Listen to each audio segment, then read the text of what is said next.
Yeah. What's up, y'all? What's good? You know, thank you for tuning in to another episode. Actually, this is the second episode. But I'm with my number one guys. Not too much people in this world that I would call a mentor. Somebody that actually showed me the ropes. Not too many people showed me too many things in this life, but I can say this man right here showed me almost everything I needed to know about the whole DVD game. He kind of, held me down, showed me the ropes, and put me on my own 2 feet. And he's put a whole lot of people on their feet. And, we're gonna hear all about it today. I like to introduce my man. I like to call him T Real. The world knows him as Terrell Blair. Yo, Terrell, what's good? What's good, my brother? Man, listen, that was a hell of an introduction, man. Unbelievable. Did I do that? No. Did more than that. I don't even think that did you justice, man. I don't even think it did you justice. Nah, man. What's amazing about that is that, and my travels, as people, as Black men, Black folk, despite wherever we come from, whatever other island or whatever, we still Black folk.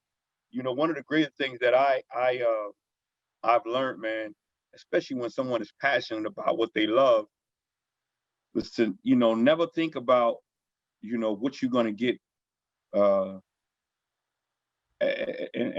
to what you're gonna get from that, right? Because that the end goal is a lot of us want monies or whatever, but when you are involving yourself with individuals that are pure about what they love, I had no other choice, man, but to make those connections, man. So when I came across you, man, a genuine dude from the day. I mean, I don't know, it's like about 10 plus we know each other, right? And it was just, it was a need be, you dig what I'm saying? And I'm not gonna sit here and say that it was a one-way street. I learned so much from you as well, you dig what I'm saying?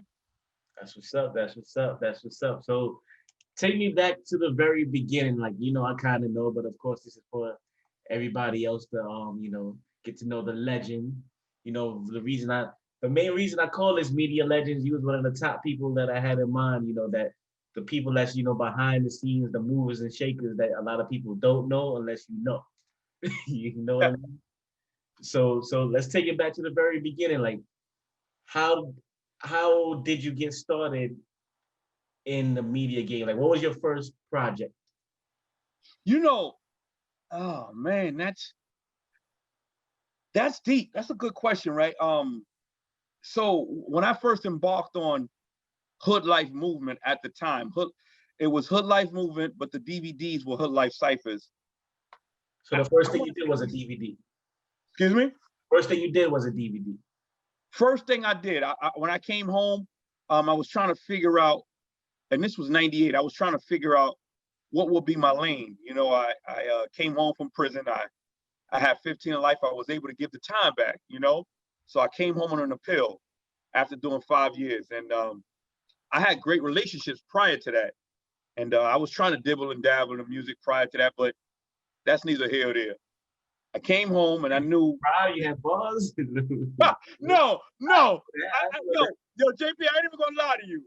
I've never wanted to be a rapper, but I knew that I had the ability to be a leader, and I love the art of bringing people together. So that was one of my keys, bringing people together, And I when I came home, like I said, I had a good reach. I was a good person, genuinely, you know what I mean? And I knew that people would listen to me. And I love hip hop. I love hip hop until one day I had seen these cops messing with these young bros around my way, which was in the Bronx, South Bronx on Cypress Ave. And I was just like, they were just rhyming. But cops, they just want to mess with people. They didn't like the fact that people were congregating. Me, oh man, we could do something with that. We had a community center around our way. And I started reaching out to other individuals. At that time in 98, in the 90s, JP, you always joke about this. Yo, Rel, you don't want to come to Brooklyn, right? And this is, well, we 2010 plus.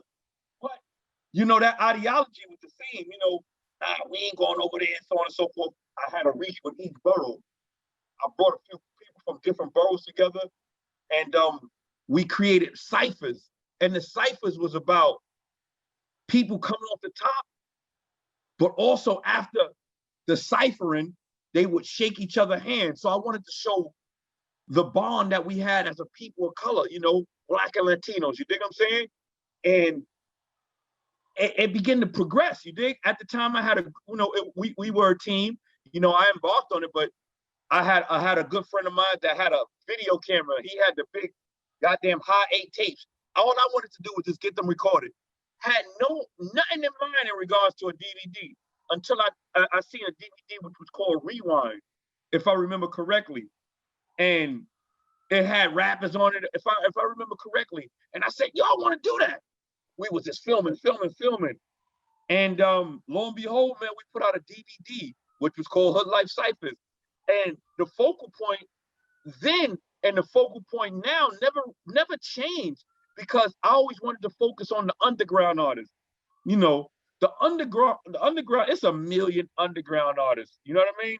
Still to this day, JP. It's a little bit too much. A little bit too right. But, you know, in those earlier times, they didn't really have a voice piece, you dig? And I felt that, you know, we could be the bridge for that, you know, and we created this outlet, man. And lo and behold, as time began to progress, most of the artists that, not most, but a lot of the artists that's out as of now, they got their wings through Hood Life Ciphers or our crack DVDs. You think what I'm saying? Definitely, most definitely. So something, now don't be too political with me, because I know how you get, so you the extra political answer, you know. We gonna get to the nitty gritty, but so before you went in, was hip hop, you know, like a major focus of yours? Like what, or did you really fall in love with hip hop even more when he was locked up? Yo, like who's the artist? I felt more in love with hip hop. Why? And you can ask Saigon, you can ask a lot of these artists, a lot of individuals that was in with me. I was the glue to music in there. I used to get I was getting these mixtapes. You couldn't get them in prison, but there was a store on 125th called J&J, right? That would re-rap the cassette tape itself. So if it was a mixtape, just for an example, they would re-rap it into a professional tape, such as a Biggie Smalls or whoever was out, and would send it to me. And I was getting all of the street mixtapes and letting people rock. Of course, they gave me my music back, but I was the glue in there in regards to music. So my love for it grew far and beyond. If anybody knew me, they knew me for the music and books. I was getting music and books. So it increased. So there wasn't a mixtape that I didn't get. So when I was getting these mixtapes mentally, I was in Brooklyn, I was in Harlem, I was in every borough. Whatever DJ was popping, I had them. So when I came home, I was already in tune far and beyond. So yeah, he was the catalyst in prison, you know, for the music. So then when you came home, he was already heavily in tune with the music. And then you saw the Rewind DVD. So what made you think, okay, I can do a DVD? Like, what was that thought process like? Like, okay, yeah, well, this is like, okay, like, cause that's a brand new hustle of people. Like you, like, who else was out there that you could say Rewind? Nobody. Right. Cause I would have credited you as being the pretty much the first. A lot of people say that. Well, remember that the Rewind, it didn't get that. It didn't get that appeal. You dig what I'm saying? So nobody couldn't associate it with that. I think it was just, I don't know how I think I seen it in the store. I don't even know. You dig what I'm saying? I may be misquoting it. You dig what I'm saying? Right. But the reality is that, you know, the argument is always they associate the Hood Life Ciphers. You dig? I think that what happens is all the other DVDs, remember they put mainstream artists on. So of course people gravitate towards that. But I had the streets in a smash. Right. I So had the streets in a smash. I'm not even gonna lie. And during that time when we initially put it out, I took a hustle that I was great at, which was, you know, so what I went to prison for, which is pharmaceuticals. You dig what I'm saying? right. I took that hustle and I transformed it into a different product. The Right. product, which was a safe and easy situation for me, we started, replicating them. And you know what was crazy about it was that what gave us the buzz wasn't my hand-to-hand or the word of mouth. Bootlegging gave us a greater buzz than anything. You told me that. Yeah. You told me that once the bootleg get a hold of you, you gone. You out of here. Like, Right. And you know what was crazy about that, JP? Because I damn near wanted to cry, man. I didn't let that out, but what it did for me, it enhanced the hustle, because I said, you know what?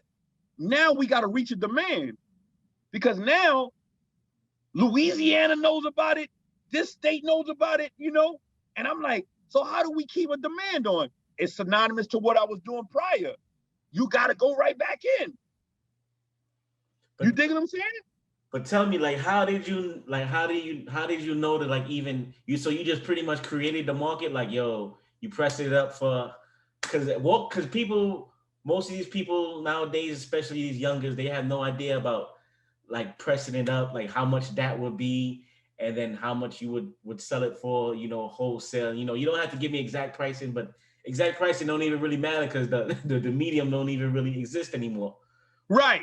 So you want me to break it down? So right. So, but how did you know, like, to press it up for so and so price, and then take it to where, like same thing with the pharmaceuticals. When you knew it went for how much or wherever you got it from. So, but how did you know that creating this medium, to do that with the DVDs?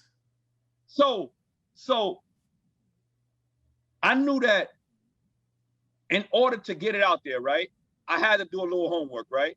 I knew that it was synonymous to the duplication. So when I knew that at that point, DVD was out, regular DVD was out, any type of DVD was out. Remember, we would go home and watch DVDs. I figured, let me figure out how to let me find out locations where they do duplications of DVDs. I had an older brother that was from Millbrook. He had machines, right? He had a little company up on Fordham Road. Okay. And still didn't know nothing about it, but he was duplicating CDs. Okay. Mixtapes and all that other stuff. So I'm like, yo, man, I linked in with him and I said, yo, how can we duplicate these? He was like, he showed me, he put me through the process of doing it. I made covers. He showed me my first casing, which was the strawberry casing. You dig what I'm saying? Mm-hmm.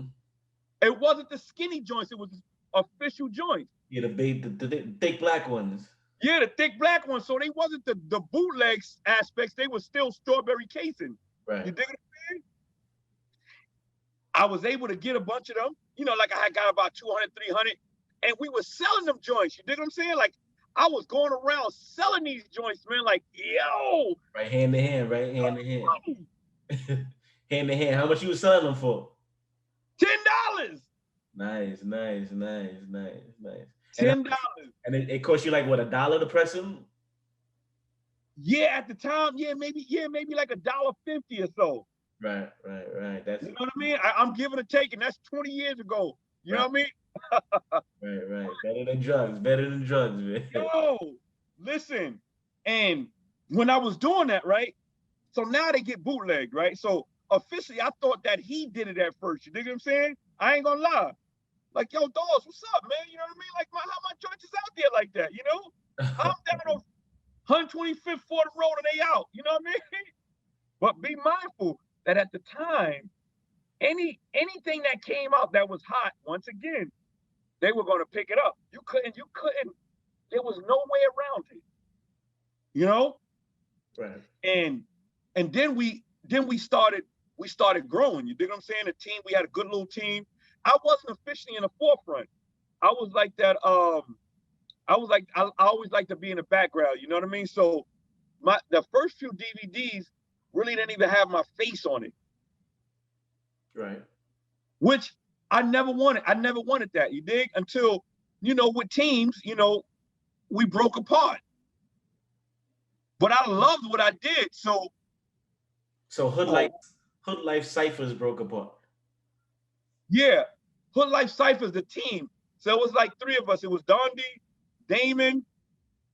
You know what I mean? Like they were the heart of it. You know what I mean? Like they were there. Damon he was the host. You dig what I'm saying? Okay. Yeah, and Don would film until I officially got an official videographer. You dig what I'm saying? So as we begin to grow, our next joint, we went out to Jersey. So Hood Life, we went out to South Jersey. Volume 2 was a Jersey edition. Right, Volume 2 was a Jersey edition, and at that time, we were filming like crazy in the hood, going to different blocks. So a year and a half made a major. I mean, when I tell you, so we started filming like '99, right? Like 2000ish, we was filming. So I always say I put out the DVD like 2000, late 2000s, but officially everybody can say 2001 is because I guess I was in a process for a while of putting it out. You dig what I'm saying? Just trying to figure out how we would do it. You know? Do you have that first DVD still? Do you have any copies? You don't have? Yeah, I do. I got them all. Dope.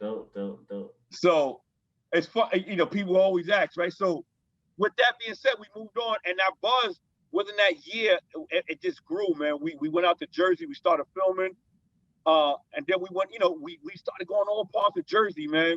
And then it just grew, man. It took on a life of its own. We went out to Cali, we went out to all different states, man. What you was just rolling up in these states, like where the artists at? Like what made you like go to like Jersey, or that was just your reach from the streets that was telling you like, oh, these ciphers is over here, this cipher is over here, this artist is over here? You know, I think that it was a little tougher back in them days because you still needed a point person to go into these hoods, you know? Right. So every time I went into specific hoods, of course, I still had a point person, you dig? Like, at the end of the day, we still in the streets, and dudes, they wanted them cameras there, but you still had to look, you know, you had to, you know, deal with gunners. You know what I mean? Much no money, you know what I mean? Right. So I always knew point people in different areas, you dig? So that was a plus for me. Right. Yeah, definitely. Like holding them cameras. I was just joking with Looney on the last episode. Like, you know, back then holding the camera, dudes would be like, "Yo, what's this camera about?" Like, yeah. like what you doing over here? like, yeah. Like you got a camera? They like, yo, and then you know, certain type of dudes probably got knocked upside their head for their cameras. Like, yo, you know, cameras is pretty expensive equipment. Like, you can't just go anywhere with a $5,000 camera. Yo, and you know, and people realize that, and we had the big joints. Right. So, you know, with that at that time, it made us look like yo, what's the newscasters up there? And you knew, so you know what I mean? Like them joints look, you know, they just look like money. You know what I mean? Right. They just, so you know, you had to have all that protected. If you lost that, somebody got you for that. You like, what's gonna go? Oh man. Company grand opening, grand closing. Right. So, yeah, man. So you went in with the is that an echo? Yeah, echo. Check. So you went in with the company. So you volume 2, and then the crew started to split. So then what was the next transition then? Like once the crew started to split, what was your mind state? Just keep going? Like, well, I was extra-military. I remember it was still my official brand. You dig what I'm saying? So even as the team began to split, of course there was still, you know, that it was still hot in the air, but that didn't stop me from, you know, moving forward. You dig what I'm saying? Right. Like I was still going to weather the storm. You dig what I'm saying? Even with the internal issues, you know, we were able all to, you know, quell our differences and everything years down the line. but it didn't stop me. I mean, they was there for a few years. You dig what I'm saying? It didn't initially hit. Like, it was a few years before we, things went, left, actually. But the world didn't know that. A lot of the world didn't know that. You dig what I'm saying?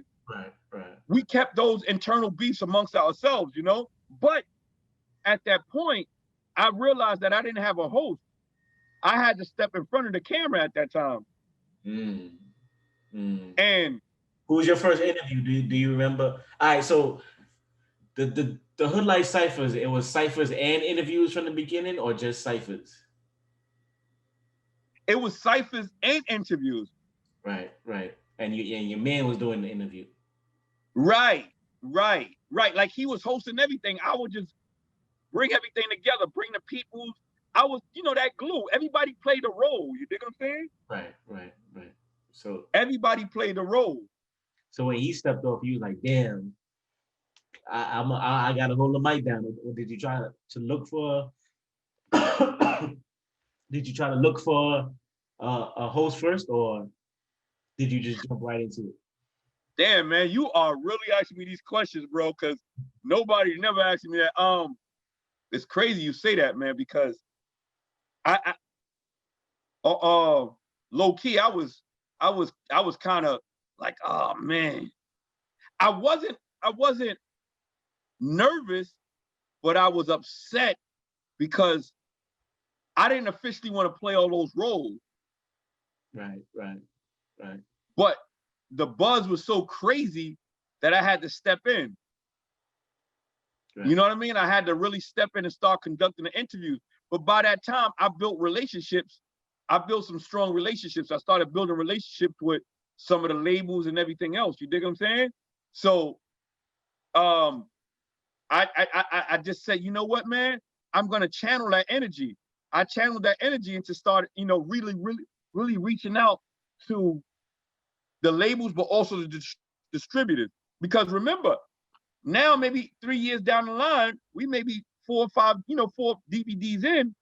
I'm like, how do I get them out of the state without them being bootlegged? Of course, they're going to be bootlegged. And I started reaching out to distributors.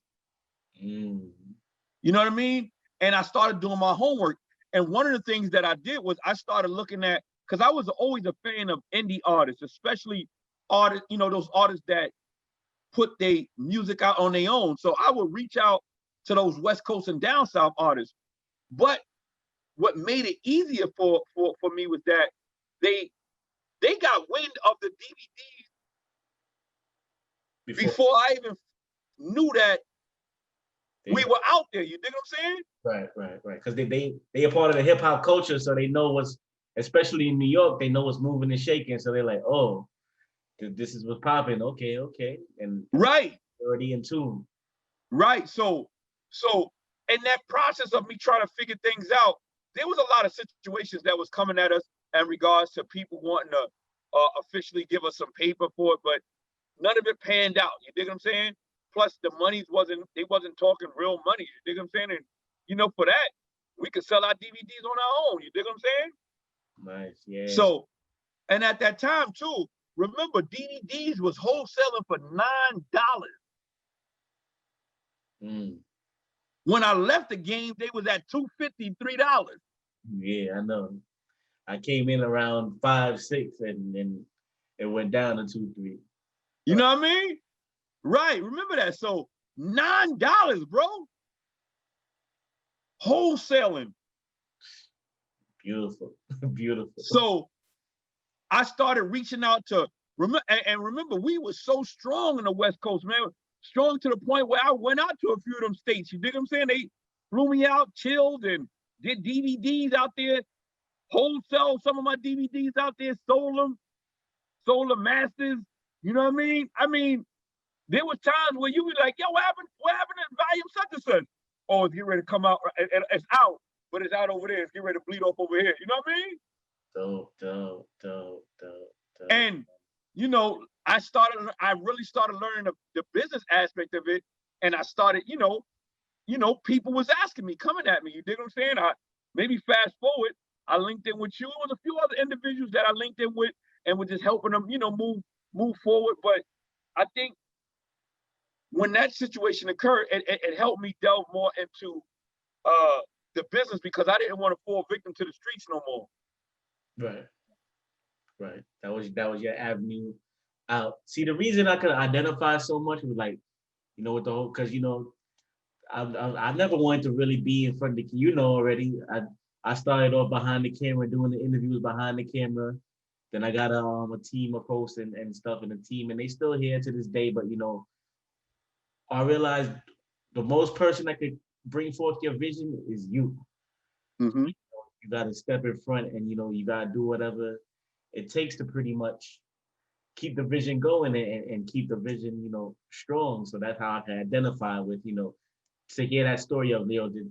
Oh man, you know, I gotta do it. I gotta be the one to step up and do these interviews. And plus, you the one with the relations anyway, so it's like it kind of makes sense that you know these people will be more comfortable to talk to. Do you remember your first interview, like the first person that you actually spoke to, like interview on camera?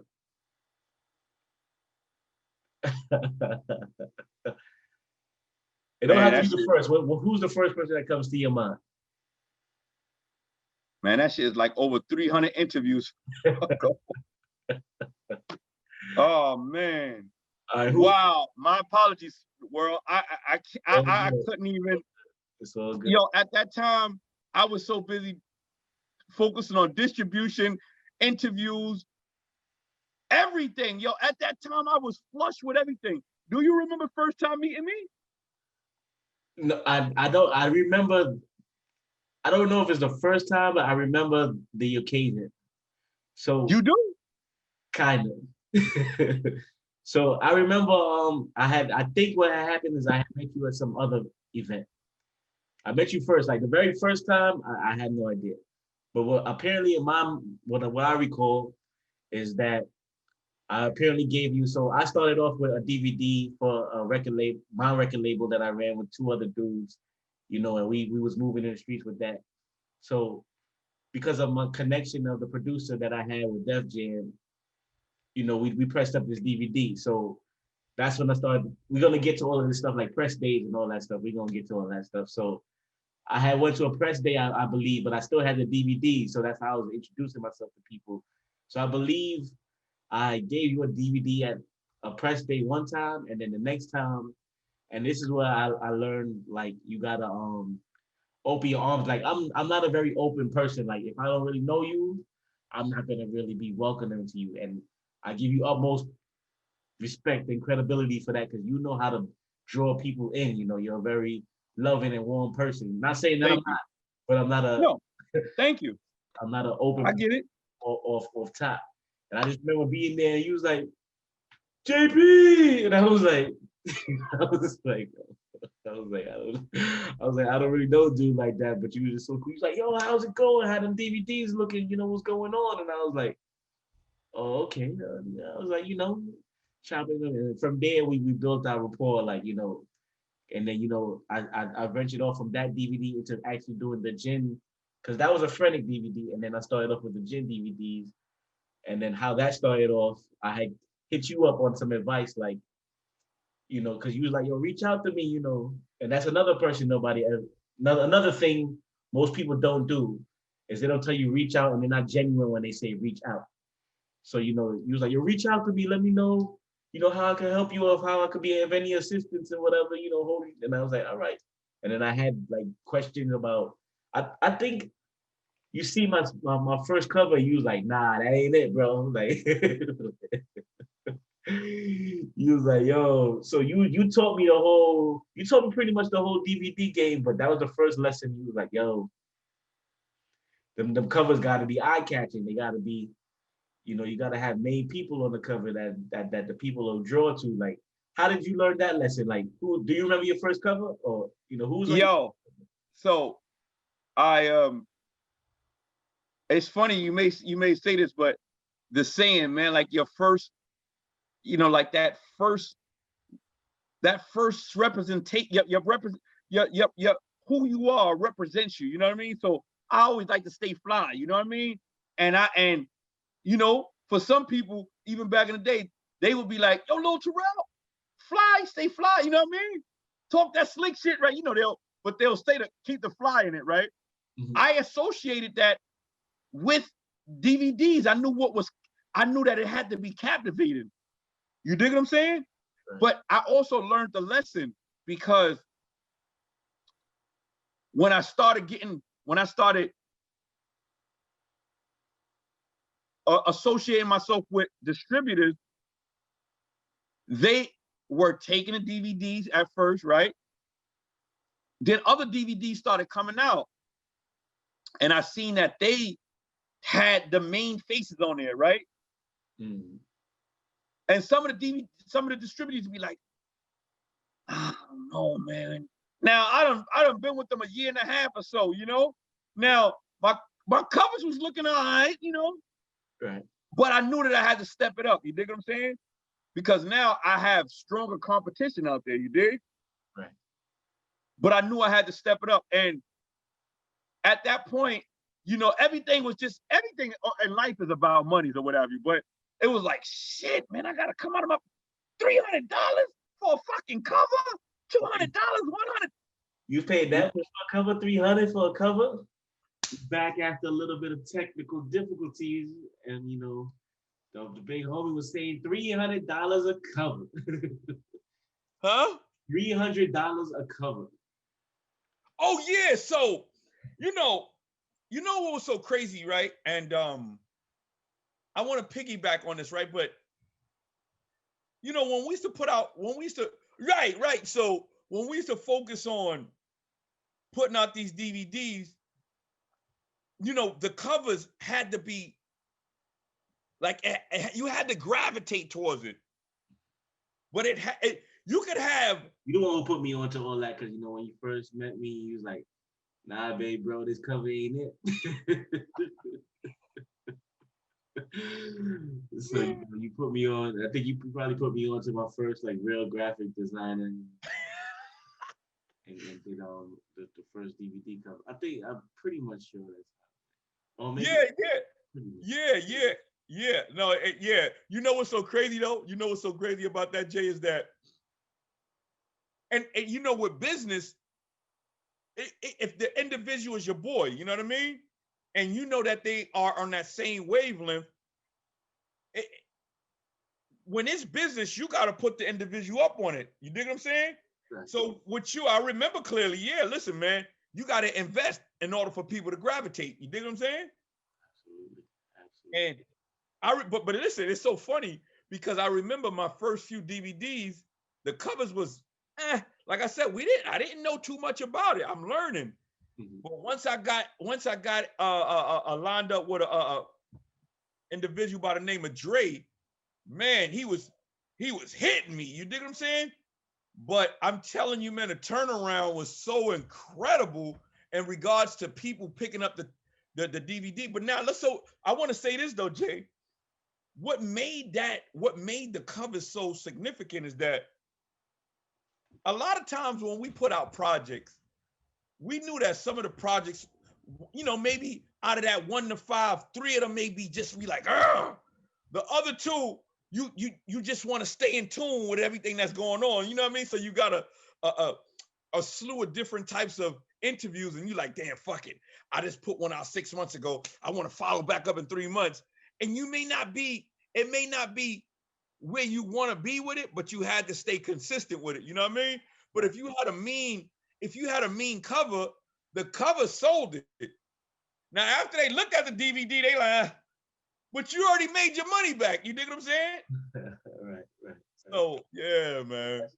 That was a marketing 101 right there. You know, you can't get that cover like, yo, you know, and then it's funny because now, and you also told me about like the headlines, like the blurbs, like, you know, you have the little like, you know, French Montana new music video, or like, or Fred the Godson craziest bars ever. Yeah. and it's like, you know, RP Fred, and it's like, yo, like, and it's like, yo, like, okay, you know, that's marketing, like, yo, catch them with the headlines. And it's funny to see, like, nowadays, not funny to see, but the evolution of it all with the with the media side, the YouTuber side, and their headlines is like, you know, they'll pull out the grabbers to try to grab you, like yo, I got one for you with this clip already. Like I'm trying to get another one because you know we gotta grab them. We gotta play the game a little bit. We gotta play the game. Right. You know, it's now with YouTube is more than anything the clickbaits. You know what I mean? Like sometimes and sometimes it don't even be nothing to do with nothing. you just, and it was crazy because you know I'm still in the process of fine tuning my YouTube, right? And of course, you know, having young folk around that are, you know, you got to respect their savvy as well, right? And some, you know, some of them, nah, man, you know, don't falsify it, but you know, have it. And I'm like, I can't do that clickbait shit, you know? Nah, it's corny. It's corny. Yeah. And that's the era that, you know, we come from, and especially like learning from people like yourself, you know, we want to have a bit of integrity with this, and you know, a bit of, you know, morality with it. We're not just gonna jump in and, like, you know, try to get 1,000,000 views, because after that 1,000,000 views and you stamped a certain way, it's hard to shake that. You like, right, you know, right. I think, and it's crazy that you're saying that, man, because I think I'm not even gonna say I think. I've always been, you know, individuals always ask that question of why are you not, quote unquote, and this is how they see surfacely, why are you not here or there, you know? And I keep it surface because literally you don't know where I'm at, you just want to assume. You think what I'm saying? Right. But of course I am happy that they put me on a pedestal, but it goes back to key word, the integrity. There's certain things that I can't do, even with DVDs. When, you know, even with French, you know, when French was doing the Cocaine City, you know, he had a lot of beef during those times. You dig what I'm saying? Right. And he was doing, the DVDs consisted of certain things that you were just like, I don't know, you know what I mean? And that wasn't my lane. You know what I mean? Those, like, because at the end of the day, we still had to be out and about. You dig what I'm saying? I agree. Exactly. Like you said.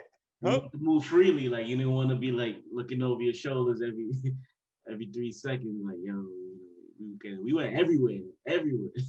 Yeah. So yeah, man, the integrity is key for me. So with the I wanted to touch on this. You said about YouTube. So you know, we was there before YouTube started. So what made you so I can speak from like when YouTube was coming around, I think, and we also played a website game. So we know, like, we was like, yeah, okay, YouTube is there, but I think we both was like, okay, let's concentrate on the website, because even, you know, we had gotten together like in the beginning of the whole thing, and you had Hood Life Media Group. You know, shout out to everybody that was in that, and that's what we was kind of seeing, like, okay, you need a conglomerate, you need, you know, to content is key. Like, what brings you? Do you look back at the whole YouTube, the beginning of YouTube, and be like, damn, I woulda, coulda, shoulda, you know, jumped in on it then, like when it you know, was beginning out, and you know, started posting my content, or are you content with what you're doing now? Well, I'm, you know, I'm never content. You know me. I'm always in a militant state of mind. Right. But I must say, I wish I would have got on that bandwagon in the earliest stages. But what happened though, Jay? You know what happened? Let me just tell you. Remember, I did get caught up on this pedestal, right? Now, I won't even say a pedestal, right? But I got caught up on the fact that I was nervous. I got scared. I'm not even gonna lie. I was scared when YouTube hit, because we became part of a dying breed. There was no exclusives no more. Instantly too. It was like overnight. Like, right, Jay. You remember clearly, man. Definitely. So it was.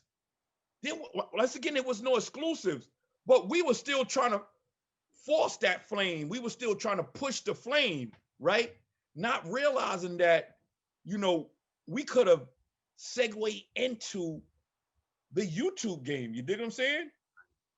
And I think it was just a gift and a curse. You dig? It was a gift and a curse, more of a curse in the sense that we didn't jump on that bandwagon early, you know? So during, you know, I used to like, damn, I didn't get caught up on that wave. And it's crazy because even when I started to, it was easy to gain finances, you know what I mean? From YouTube. And then as time began to progress, the stipulations, man, started hitting, and they made it even harder to gain money. You dig what I'm saying? Cause I remember my first like highly viewed video was a fight video. Like, you know, when I used to live on Fulton Street in Brooklyn, and you know, every Friday night that the shorties out there would be fighting. And one Friday night I went out there and filmed it. And the video's still on my YouTube page. You know, check it out, scroll through. and Right. and you know, and then they instantly hit me like, yo, would you like this to be the video monetized? So I've been monetized since way back then. And you know, I caught like probably $100 off it or whatever. But that was like early, like real quick. It was like, oh, but then it came out like, all right, no more fight videos, no more this, no more that. Right. And I was like, oh, okay. And then Right. you know, I was just like, yo, and when we more transition and focus on the website. So how do you feel about the website game? Like, how do you know, because I feel like, okay, so what do you think like the transition was like from the DVD era to the digital era? Like, what would you, because I would kind of credit World Star and YouTube with being like the major driving forces with that, you know.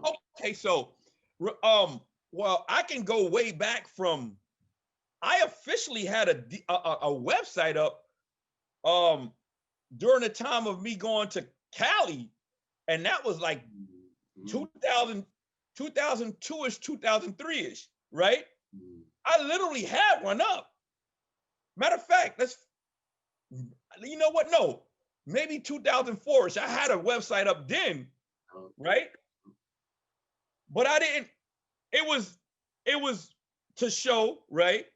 Right. But I couldn't maintain it. Yo, you know, remember at the time, I was trying to still maintain a team and still trying to figure out the editor, the host. I wasn't hosting then. I wasn't hosting or interviewing. I was, you know, at that point where I was just still delegating. Not that I'm not doing it now, but I was like a Russell Simmons. I would come in at the end, you know? So with the website, I couldn't really maintain it, you know? I couldn't maintain it because once again, I wasn't, I thought that giving it to YouTube was a cheat, you know what I mean? Or putting it up on the website. We didn't have the manpower to do it, you know? Right. So when YouTube hit, I still thought that it was a cheat. You dig what I'm saying? Like, nah, man, I'm gonna make this shit a school. I'm gonna put this shit on a DVD. You know what I mean? Like, F that, you know? So I do credit World Star for opening up stuff, but you remember they needed to maintain content. Remember, they started taking our stuff. Exactly. Yeah, that's the crazy part. Is like, you know, scroll through them old World Star pages, you'll see if they still got them up. It's probably hell to get to them, but you'll see our content. Right, they had our content. So that was and I knew then that if you didn't have the manpower to maintain that, you can fall victim. You know what I mean? Because you're trying to maintain a lot, you know. And but I do applaud World Star for what they've done. You know what they did to the culture. I love it.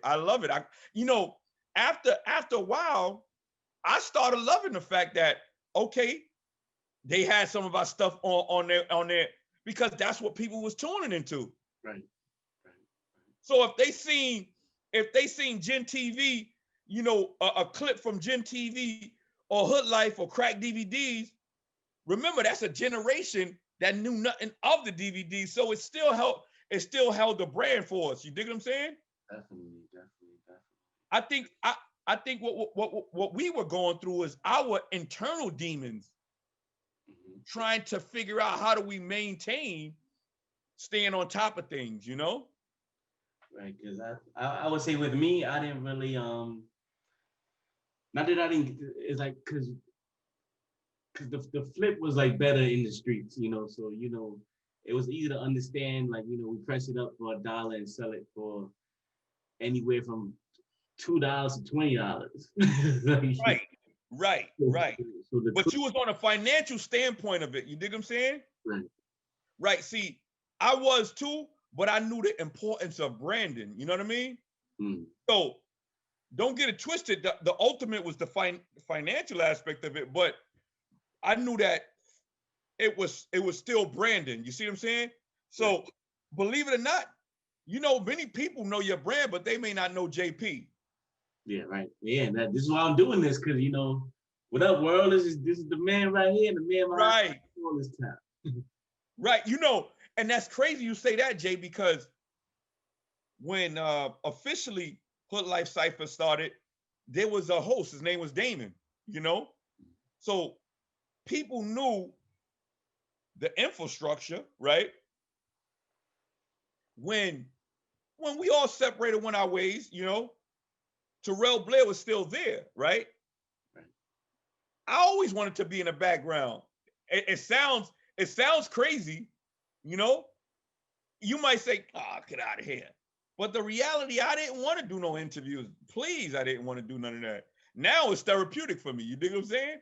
But I'm saying that to say that when I started conducting those interviews, I realized that the Terrell Blair officially became a brand. Mm.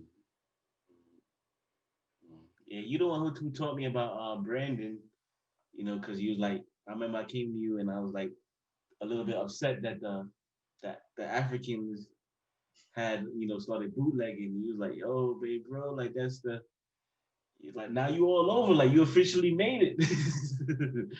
Like you officially made it. Like now they got you. Like think about it. You in the Bronx and you didn't even have to come to the Bronx. And you in Philly, you didn't even have to go to Philly. Like you all over the place now. And I was like, yeah, I guess, but they got my money. Well,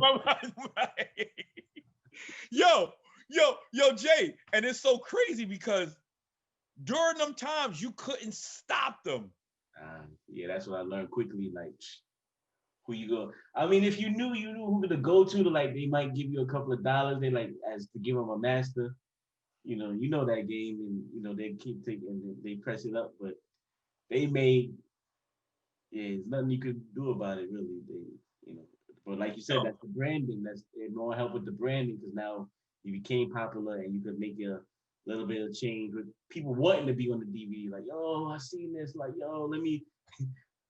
So you know everything works itself out one way or another. And it's crazy, OJ, because a lot of times I'm gonna be real. Most of the cats, I'm not to say most, but a lot of the cats were getting them from the bootleggers, right? Mm-hmm. So I knew that. So I even you talking to your man, yeah, man, yo, see, you knew some of them they ain't even had the officials, and you like, all right, so you seen it, right? Cool. You know what I mean? Like I had to, I fought that the first few years. I fought that demon heavy. You know what I mean? So you know it's crazy. Some people didn't even know. Like they sold official copies. Like they was like yo, it comes in like it was like I seen it in the DVD store and it came in a fat case. And it was like yo, right. And you know what's crazy? I remember also, this teaming up with individuals and breaking down, the strawberry casing. You know what I mean? The official casing, breaking these things down to individuals like, nah, these are the official joints. We need to go.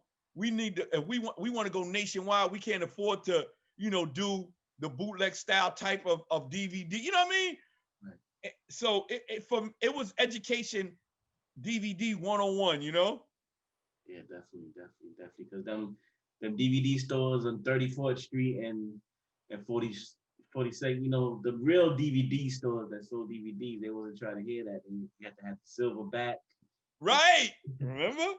The covers had to be official, everything. Barcodes. All clothes, everything had to be official, official, official.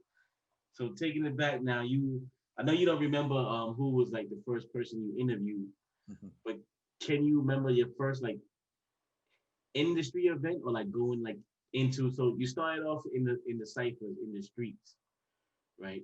Right. So how did you get into the industry now and like starting getting calls for like to interview like more like signed artists or like come into the labels and come to the industry events? I would look into like magazines and see uh anything that was information based, and I would go to them. They would have them like once a month. Mm. ASCAP. ASCAP. ASCAP used to have me in like 99. They used to have different types of educational Right, yeah, I remember that. like panels, you know what I mean? Free. And I would go there. After a while, they started charging. Huh? After a while, they started charging. Right. And I would go there and find out when they had panels. And I would just be like, getting the feel of things. You dig what I'm saying? Mm. And I was like, all they could tell me is no. Mm-hmm. And I started figuring out how to mingle with people, like these. I started saying, you know what, man, I can do this. I can do this. I can really do this, And as that unfolded, other things led into other things. You know what I mean? Okay. I remember going to the Source magazine. Okay. For people that don't know, the Source magazine is like the #1 magazine in hip hop history. That used to break it down, the covers, and they really broke down the history of hip hop, 5 mics, album reviews. Do your Googles about the Source magazine. But go ahead. I remember going to the Source magazine, and I was telling them about DVDs. As a matter of fact, I had my first one out, and they was like, "Man, that shit ain't gonna," they was like, "Nah, they ain't gonna do nothing." Wow. And lo and behold, after the initial Source magazine sort of, no, I won't say collapsed, but new management came on. Mm-hmm. Individual, that was there we became tight. You know what I mean? He kept me in tune. He started keeping me in tune with what was going on until I got to a point where I started keeping him in tune. You dig what I'm saying? Mm-hmm. And it just started unfolding. I started staying consistent with doing these DVDs and started linking with people from labels, and the labels just started calling. Right. And remember, Jay, we would go to label listening events. Remember, labels used to give a listening event with all types of foods. Mm-hmm. I mean, far and beyond. Right. Like those were the days, Jay. Those were the good old. We blessed to be a part of it. We blessed because I met you in an industry event. Because I got there my way. Ain't gonna go through all that, but then it was an industry event. That we met at. Like yo. Like, I don't remember that. Yeah, I met you. I don't remember whose event it was, but I just remember it was an event, and I already had the DVDs. Like I was already doing DVDs. But they weren't professional. They weren't up to par. And then you was like, oh, hit me up. Any guidance you had. And you was probably one of the only people in the industry that stuck to your word where you said, hit me up, and I got you, and I'll show you. And you never asked me for anything. You were just showing me the ropes of like what to do and how to maneuver in this industry. And for that, I'm eternally grateful. Shit. I thank you for being who you are, because I learned a lot from you as well. It's crazy that you say that, right? Because Melvin, Mel, I'm Mel, Anthony Mars, right? Mm-hmm. I remember meeting Mel, right? Mm-hmm. Mel tells this story. He says, yo, I called you one time and you just like, yo, man, this is what you do. And I'm like, I don't remember none of that, but I ain't gonna lie to you. But yo, y'all my bros now, like y'all my internal circle, like it's nothing I won't, you know what I mean? Right. But you say this and I'm just like, I could kind of remember some of it, you know what I mean? But a lot of it, I'll be like, yo, man, I think what it was too was that if you, I only like to have individuals in a circle that had no egos and love the culture of the hip hop. You know what I mean? Because believe me, I ran across a lot of individuals that took advantage of the culture, and some are not here. You know what I mean? I'm not saying that they're not here in regards to, but they're not in the field no more. You dig what I'm saying? So you don't remember exactly what label it was that that you first went into, and like your first label experience or your first listening experience. I want to say this: Def Jam opened up a lot of doors because I did a rap cipher in Def Jam. Mm. Do you know who was in it? Anybody we might know still? Loaded Lux, P, 40 Cal, Fox 5, and I had a little I forgot the young brother from Brooklyn, but we were going around, we brought them in the van. We were still looking for more individuals. We just couldn't bring them in. I mean, we just couldn't find them. The timing was off. Right. But Def Jam, and that was maybe 2004-ish or so. You know what I mean? Like the labels was allowing us, but to come in and do what we do. Right. So, and then once you get cool with one label, you meet one person in there, and it just branches off, and you start meeting everything. Right. I remember doing an interview with 2 Chainz and his partner. What was the name of the group at the time? That's when he was calling himself Titty Boy, right? Titty Boy, right? Yeah. I remember. I forgot the DJ's name. Called me spontaneously. He was like, "Yo, I got such and such for you, right?" And he's like, "Yo, but you got to get down here." Remember those spontaneous calls? We like, "Yo, this is going on right now." You like, what? Like, yo, I grabbed the camera myself. And when I tell you, they brought me in, and I had, it was none of that other stuff. It was, he said, "Just go in the back." Man, we was in there for like 2 hours. I'm talking about vibing. Like interviews like that where they like, "Yo, we got you." Right. You know what I mean? I think that's missing a lot to me nowadays. Artists feel like they could just chop it up with themselves on their Instagram and their social medias, but you need that interaction with other people, to get different perspective, different thoughts, and different audiences. Like right. Pretty much talking to the same audience over and over again once you only sticking to your social media, so they're not realizing like, yo, talk to us, holler at us. But I'm hollering at media people right now, so don't even. Right. But yeah, man, those was and those. I tell you this though, I ain't gonna lie, man. I did get a little extra cocky because I knew I was carte blanche with a lot of stuff. You dig what I'm saying? Like, yeah, I knew they gonna hit me. You know what I mean? But remember, I was getting tight with the artists and their management as well. You dig what I'm saying? So when they came in, they was hitting me already. So it was times where I had exclusive joints going into studios. You dig what I'm saying? Like, yo, they'll be here soon. Yo, what up? So who impressed you on the first? Can you remember like the first name like you got like I remember one time I took my homie and and we got LL Cool J, and it didn't even hit me like that because by then I was just so in the groove of like, okay, another artist, another interview and stuff, and he came out, he's like, "Oh, I just read LL Cool J," and I thought I was like, "Yo, you right." Right, I remember that day. Oh, yeah, you was there. Yeah, I remember that.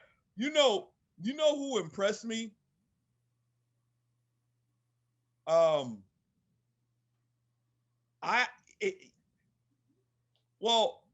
Jim Jones, right? Mm-hmm. I like Jim because Jim was in the early stages. You could tell that he was a hustler. He had me coming to a lot of joints, but I seen his transition. You know what I mean? So he was a hustler. But let me rewind this. I think that the down south artists really got me. You know what I mean? Like when that Texas wave came in. Okay. When the Texas wave came in, I was glued. I was glued. As a matter of fact, Texas taught me more about distribution. I established a distributor out there where I sold one of my masters to them. Mm. That was the crack DVD. It was the movement, crack DVD movement. Okay. It had all of the movements during that time, you know. But yeah, I had the Texas movement was just so amazing. When my boy they see me rolling, they hating. That's what's his name? Chameleon. Is that Chameleon there? That's Chameleon. That's Chameleonaire. Right. Mm-hmm. Chameleonaire, man, he welcomed me, welcomed me like his listening joint. I linked up with him a few times, even during the time when like he came in one time and his manager, his bodyguard at the time was like, "Yo, man, come through." I mean, like I got cool with him. You know what I mean? And it was one time he did a listening event, and he was talking about the evolution of distribution on how they were distributing, how they were winning before they even got signed, and how they were distributing their music and their, throughout their region first, which allowed me to link in with that distributor. And once I linked in with that distributor, every time an artist from, Texas came out, right, they would call me down. If it's a hotel or whatever. And I would have that direct connect. As a matter of fact, I went to Texas. Right. Yeah, you was traveling all over the place with it. All over the place. You remember that time we went to Philly? Oh my! Come on, yo, Jay, yo. That's the only time I met Meek Mill. Yeah, yo. And he was on House Arrest, and it was the time Michael Jackson had just passed, and he played us the Michael. Remember that, Jay? Yeah, I remember that. Yo, and you know what's so crazy? Because people don't know during that time, Tone Trump was like that. So right. Trump was linking. He was linking us. You dig what I'm saying? Linking us. And that Meek Mill situation, we were up front, and we was like, yo, we got it. I still want Meek Mill. You know what I mean? We got the braids. We go in the studio. He was playing that. Yo, he was like, listen to this. Remember that, Jay? Yeah, I remember that very clearly. Like, yo, it's dope to see like what he became. Is like, yo, how do you feel when you see artists that you saw, like you saying Jim Jones? Like Jim Jones was my first interview. Like Jim Jones was my first interview, and that's before he had like right on the cusp of him. Like, because of who I had the label with, he was a producer for Dipset. So when right on the cusp, he didn't even have nothing out. He didn't have no music out. He was just like, he had his office in Def Jam. He had just became, somebody in Def Jam in that building, and he was just like, yo, interview him. Yeah, he about to be all, was trying to get to Cam. So of course Cam was hitting everybody with the curveball, like, nah, interview him first, like that. Right. Yeah, right. And that same day, I met French Montana too. He was behind me to interview Jim Jones. Like he was next up to interview Jim Jones, and then they I ain't gonna speak about it, but anyway. So yeah, that's crazy. So how does it make you feel to like when you see? Because you've been through a lot of, and like something you were saying earlier, like you even like besides me, you got a lot of other people in the DVD games, like the Smacks and the Cocaine Cities. Like you was around to give us all a little bit of game. Like how does it make you feel when you see these people start from here and like they go to here? It's like yeah, like wow. I'm happy. I just sometimes with some of them, they don't tell a story. You know what I mean? Right. That's why we here, man. You gotta tell your story, bro. Tell your story. Even with French Montana, everybody know, my bond with French, you know what I mean? And I remember, French was one of the most hungry, thirsty, and I'm saying on the positive side, individuals that I've come across, where despite what it took and what the consequences was, that motherfucker was still moving. You know what I mean? Like, he would still put out a DVD, and I would speak to him. Yo, big bro, what you, you know? Mm-hmm. Big bro, what's going on? You know what I mean? Like, what you think? And I'm like, man, you already on that wave already. You dig what I'm saying? Like, you know what you're about to do. Like, cause I would get a chance to see some of the stuff prior, not all of it, but some of it, I'd be like, yo, dogs, you get ready to put that out? Yo, I remember French, he went to Staten Island with us, you know what I mean? Okay. And we stayed in Staten Island for about 4 to 5 hours. We were from the Woo. Damn, I'm getting young. It's, you met pretty much all these artists, so it's like it becomes one big blur of who's who and their names and what's what. Purple Tape, my man. Oh, Raekwon. Listen, we chill with Ray, and his partner had owned, if I remember correctly, like a car lot. They sold cars, but they welcomed us, man. Like, we chilled. We ate with them in this Italian restaurant. We went to their studio. Raekwon had a group of youngins at the time, you know what I mean? Mm-hmm. That he was pushing. And I remember being downstairs, like we was there, just chilling, hours. And I remember French spitting in ciphers, and then when French blew, I remember he calling me like, yo, big bro, don't put that footage out, man. Don't put that footage. You know what I mean? Mm. So those are times, man. You know what I mean? So for me to see French Montana, at his peak and now a household name, I'm happy. You know what I mean? Because it's a difference when people conjure up a story. I don't have to conjure up a story, Right. My shit is all truth. You dig what I'm saying? Exactly. I got a lot of stories that I wouldn't even expose. You dig what I'm saying? Exactly. But remember, with a lot of these artists, they respected Terrell Blair. So there's been times when yo man, Rel, don't even fuck with that cat, man. Yo, boom, boom, boom. You know what I mean? Like, come on, me.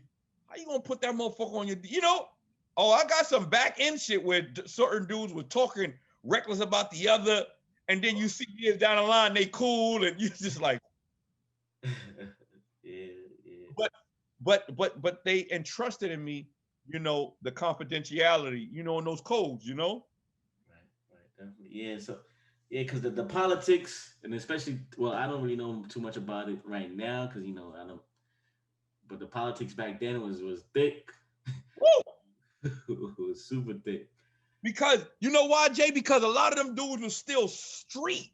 Right. And we was outside for real. Everybody's saying outside now, but we had no choice but to be outside. Right. That was the only way to get the footage. And, it wasn't no over the computer. It's like, yo, you gotta go to the person's hood, and talk to them face to face. It wasn't no. Yo. And those, and then at that time, even if you didn't interview the dude, right, or the person or the team or whatever, and you had to go to an event and they seen you, it wasn't no disrespect, but it's like, come on, man. They see you, right? Come on, Rel, you playing games, bro. Why ain't it on that DVD, man? And it wasn't bad blood, but it was the fact that you had to address it. And they're looking at you like, you saying to yourself, if only you knew the amounts of calls and footage and interviews that we have yet to put out. Right. You know what I mean, Jay? Like, we was trying to catch up because we had so much. You know what I mean? Exactly. And And then after a while, it got like, you know, I won't want to say overwhelming, but you know, it definitely had the content. Like, Right, right, right. I think I think with me too though, Jake, and I'm just gonna keep it on the eye. A lot of stuff that I was doing was concept oriented as well. You dig what I'm saying? yeah, Like, you told me about that too. yeah, I had to stick to, especially when I went full fledged with crack DVDs. I wanted to stick to a format.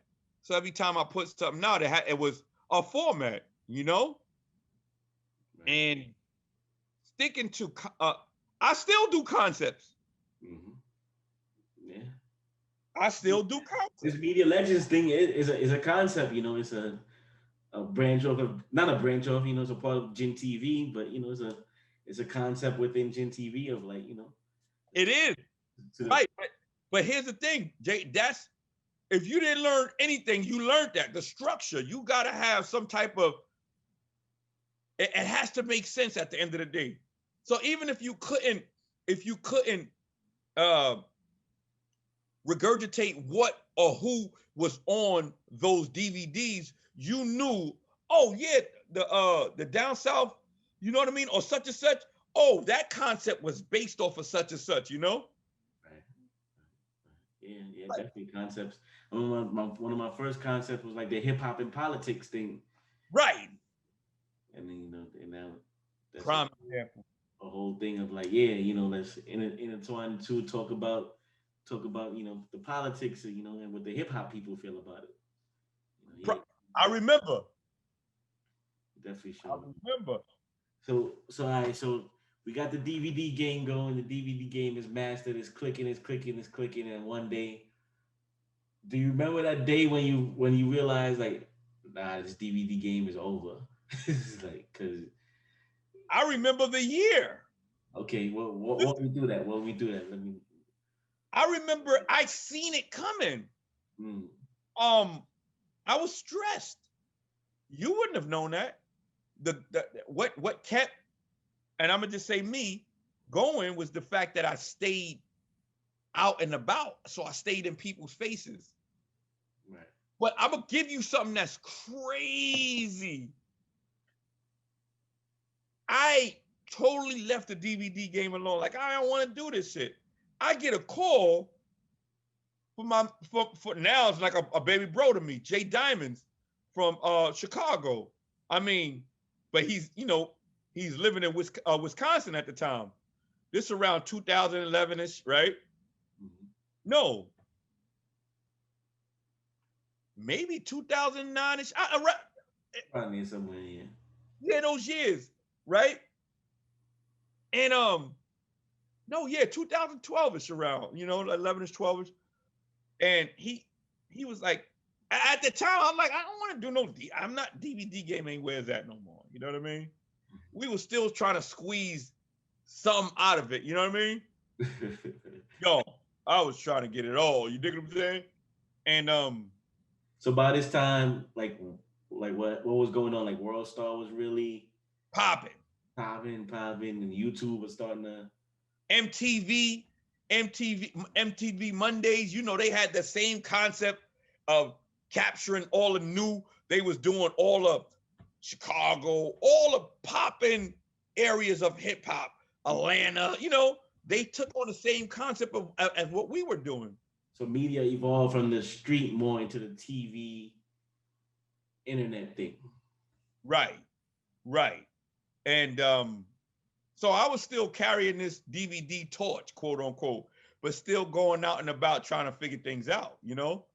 So I already had, I was known for these DVDs and I was known for taking action, you know? So he calls me. At that time, I didn't try to figure out how did you get my number because my number was out there. He calls me, Jay, right? Yo, I want to do these DVDs, but you know, I want to bring you out here. I'm like, dog, this ain't gonna work. Lo and behold, flew me out there. I stayed with him in Wisconsin. But what I found was that Wisconsin and Chicago is like brother and sister state, you know? Okay. So I found that a lot of people move to Chicago on a low. You know what I mean? Just to get away from that life. You know, Wisconsin laid back. Not to say that it don't have its wild parts, because it do. You know what I mean? Right. But it was less aggressive. So I when I went out there, I was Chicago based. So remember, around that time, I'm still trying to figure out, how am I going to promote this? How am I going to push this? Because them artists was paying me, yo, dogs. This is 2011, 12ish, last DVD.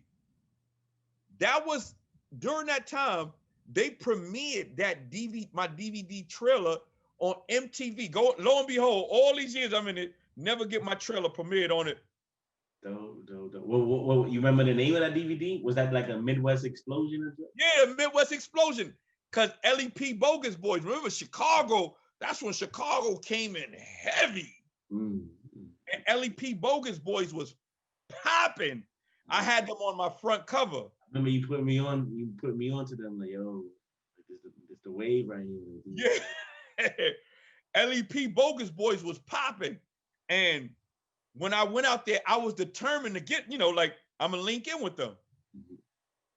I linked in with every hot dude in Chicago and Wisconsin and throughout those, the surrounding cities, not all of them, but a lot of them, But that DVD, man, that DVD was like a resurrection for me personally.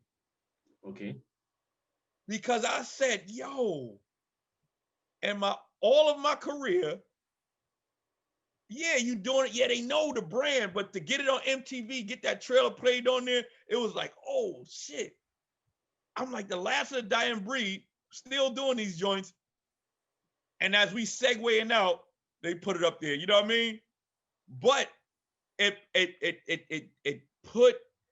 took the Terrell Blair and it took the crack DVD brand to a wealth of levels that allowed us to officially start doing crack DVD Latino. You know what I mean? Like the crack DVD shows, showcases, because then I meet, Jums. Now that's when the transition occurs. Right. I meet youngins that was like, yo, they came to me with a proposal. Like, yo, we could do crack DVD Latino. Crack DVD, that brand is incredible. I'm like, and see, I knew it was something. Remember that during that era, remember that time, the Latin movement was on and popping, you know what I mean? The reggaeton, all that was popping. Remember labels was, you had Def Jam Latino, all types of Latino behind. Latin divisions was popping up, Right, the Latin divisions. So we created a Latin division, and Jums came in and presented a proposal, and which opened my mind up, and it fueled who I was. You know what I mean? It fueled my energy. You dig what I'm saying? Like I'm a self-motivator, but you still need good people around you. You know what I mean? And at the time, and they still are younger than me, but they even knew the internet game. You know what I mean? Better than me, because I refused at the time. Like, I don't want to. I ain't trying to, I ain't trying to do all that shit. You know how that shit was. And lo and behold, man, we started doing crack DVD showcases, interviewing all the Latin artists. We became a vehicle for all Latin artists to come through to do their thing. So it was still DVDs, but you got more into the showcases. Right. Now, like I said, with Jums, right? He was doing his, he was doing like little mild showcases, and I didn't like the showcase game at the time, because I had got, at the time, throughout those years, I would get invited to so many. Yeah, there was a lot going on. A lot of them was a straight hustle too. Like a lot of them was a straight beat you in the head. Like, yo, just scamming artists. A lot of them. A lot of them was grinding. Yeah, and I was frustrated with it. So Jums was doing it, and he was like, "Yo, we need to get into it." And I said, you know what? If we're gonna do it, we gotta have a concept. And we created a concept. You know, basically Jums was a go-getter. You know, it still is a go-getter, but he fueled a lot. You dig what I'm saying? And I was like, this can be done. So I took the same concept from the DVDs and incorporated into the shows. I think we were the first to start calling them concerts. Mini concerts, you know what I mean? And started doing the covers. Every artist get their own cover. I remember that. I said, you know what? If I put 7 artists on one, remember these artists got egos. Right. They not gonna push that flyer. So I started giving them their own flyer, which evolved into man, I can go on. You know what I mean? Right. So that pretty much carried you from 2012, 2011, whatever. Right? Because I think it was like 2011, 2012. Yeah. Was that transition, like the DVDs was, because it was funny because I was planning like to come like speaking to my man. He was like, yo, you gotta go hard with DVDs. And I was planning on dropping like one like every month. I was like, yeah, I'm gonna, you know what? I'm gonna drop one like every month. But then I just saw like yo, people like, I think, you know what I think it was? It was like an event, and this was like one of the first battle rap events. And they had a battle, that battle with Lady Luck. And at the time I was dealing with this artist, Steele, and it was like T-Rex versus the person from Philly, and it was My Song versus E-Nets. Stills, yeah, Stills, you know, I know. She was all of my the female joints. Right. So yeah, and I think around that time we filmed it, and I was like, oh, I got this battle, and I think like a day or two later, it was like all over the internet. I was like, yo. Yeah. I was like, oh. And like everybody was talking about it, and I was like, oh shit, like this footage. So and then that's where I kind of got involved with YouTube, because I already have been uploading the pieces that I had, still holding back some of it. Right. Like, okay, I'm gonna drop some of it for the DVD. It'll be exclusive on the DVD, but YouTube, you know, could get this little part. But then by that time it was time to do the DVD, it was like they was on to the next. It was like right.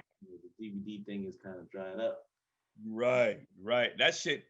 And I'm gonna tell you, man, I still miss it, man. Oh yeah, you know, be blessed to have been, you know, your experience is 20 times more than mine, and my experience is great. So I can imagine yours. Like you're like, you know that definitely a great time in my life, and that's why I want to do this stuff to like let people know all of this what we're doing now transitions from that. Right. Right. Definitely transition. And it was no blueprint, you know. Right. You are the blueprint. You are the blueprint. You know.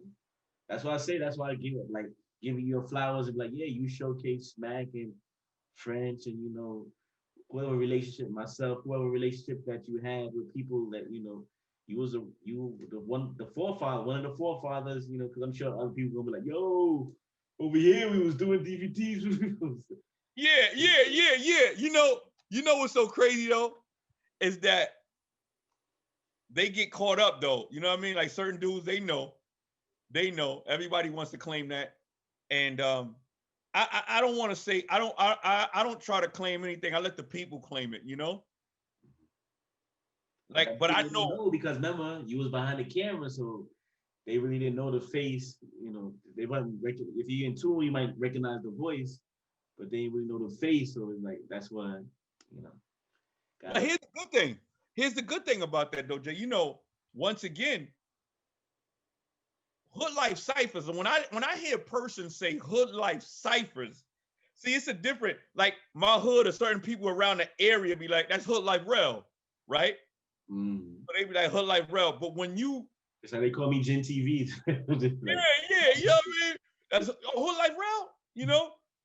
But when you get a person where you think you in a cut at an event, and they be like, Hood Life Ciphers, you be like, yo, this is a fan. Right. Because this mother said the whole thing. Right. You know, usually people be like, yeah, Hood Life. And you know, there was other Hood Life that was coming out, like the fighting stuff. Nah, you be like, nah, I'm not that. I'm Hood Life. But when a person officially comes and say Hood Life Ciphers and they start, you know, yo, nah, man, when the battle, yo, you be like, yo, this is a fan for real. You know what I mean? Right, right. Yeah, yeah, definitely, definitely. So now let's bring it up to date. So now, what do you think of the media game now? Like, I see you bust out even more heavy during the beginning of this COVID. And like, you know what? We going live. I'm going live. and and you killing them right now. Like all those fruition and those relationships that you built throughout the years. Now you're like, yo, come in, come in, come in, come in, and now you gotta be on camera. There's no choice. You can't be no voice talking to people. Like people want to see you, and like, but now you get to cash in on your legacy and be like, yo, it's like, yo, how is he getting all these people? Like, like recently you're doing a whole battle rap forum. You doing all the signed artists.